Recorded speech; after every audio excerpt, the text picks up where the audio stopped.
મિત્રો, સ્વાગત છે તમારું ટીએસપી ગુજરાતી ન્યૂઝ ચેનલમાં। કેજરીવાલને ભારે પડી છે મફતની રેવડીઓ। હવે ભાજપના મુખ્યમંત્રી પણ વાયદા પૂરા કરવા અસમક્ષ।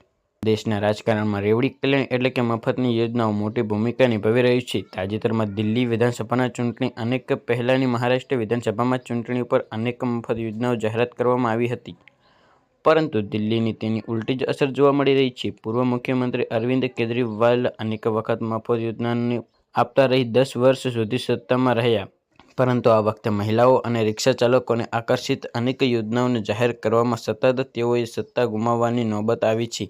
આજ જોતા એવા સંકેતો મળી રહ્યા છે કે રાજકીય પક્ષો માત્ર રેવડીઓ જ સત્તા મેળવી શકતા નથી। દિલ્હીના લોકો અનેક વખત પાણીની સમસ્યાઓ સહિત માળખાકીય સુવિધા સામે ઝૂકવું છે, તેથી પક્ષોએ માત્ર રેવડીઓ જ નહીં, માળખાકીય સુવિધા, તેમને સારા રસ્તા, સ્વચ્છ પાણી ધ્યાનમાં આપવું જોઈએ।